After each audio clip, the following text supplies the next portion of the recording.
എന്റെ ഒരു സുഹൃത്ത് കുളിക്കാനായിട്ട് വീടിന്റെ വാതിക്കൽ ഇങ്ങനെ എണ്ണയൊക്കെ തേച്ച് വെറുതെ നിൽക്കുക. വീടിന്റെ വാതിൽ കയറിയത് ഇനി ഒന്ന് കുളിക്കാൻ പോകണം എന്നുള്ള അവസ്ഥയിൽ തോർത്ത് കൊണ്ട് കൊടുത്ത് ചെറിയ കൈയുടെ ഇങ്ങനെയുള്ള കറക്കല് പരിപാടികളൊക്കെ ആയിട്ട് ഇങ്ങനെ ആകുമ്പോൾ അപ്പൊ തന്നെ ആയിട്ട് നമ്മുടെ ഒരു സുഹൃത്ത് വേർത്തം വന്ന് ചോദിച്ചു, സുഹൃത്തെ അറിഞ്ഞാ മാധവൻ ചേട്ടൻ മരിച്ചു വല്ലേ അങ്ങോട്ട് ചോദിച്ചു.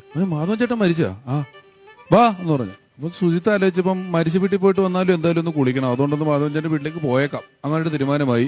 സുജിത്ത് അപ്പൊ തന്നെ അഴയെ കിടന്നൊരു ഷർട്ടും അഴയെ കിടന്നൊരു മുണ്ടും എടുത്തു കൊടുത്തിട്ട് ആ ബൈക്കിന്റെ പുറകെ കയറി നേരെ മരിച്ച വീട്ടിലോട്ട് പോയി. പുള്ളി മരിച്ച വീട്ടിലെത്തി. അവിടെ ഇങ്ങനെ എത്തി കുറച്ചു നേരം കഴിഞ്ഞപ്പോഴാ സംഭവം എന്താ വെച്ച് കഴിഞ്ഞാൽ ഈ മാധവൻ ചേട്ടന് 3 പെമ്മക്കളാണ്.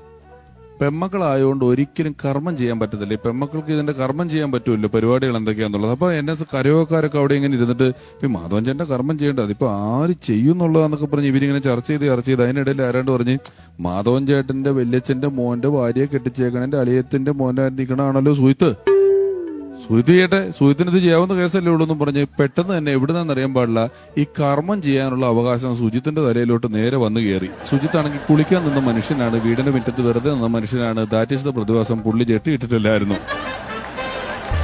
പുള്ളി അപകടം മനസ്സിലാക്കിയ സുഹിത്ത് നേരെ ആ വീട്ടിൽ തന്നെ കയറി ആ വീട്ടിലെ അലമാരയിൽ നിന്ന് കിട്ടിയ ഒരു ജെട്ടി എടുത്തിട്ടു.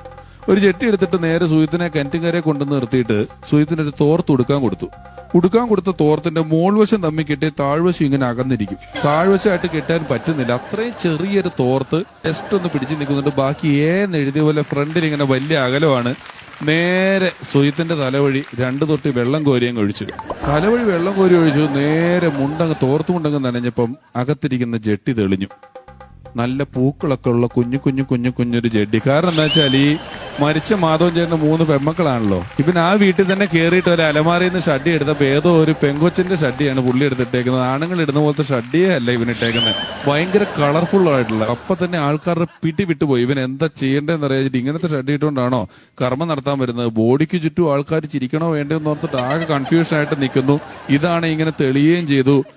മറ്റൊരു പ്രശ്നം കൂടി ഉടലെടുത്തു. അതെന്താന്ന് വെച്ചാൽ ഈ ആണുങ്ങളുടെ അത്ര എലാസ്റ്റിക് ഒന്നും ഇതിനില്ല. പുള്ളി ഈ കുടവും തലയിൽ വെച്ചിട്ട് നടക്കാൻ തുടങ്ങിയപ്പോ ഇത് ഊരാൻ തുടങ്ങി തന്നെ.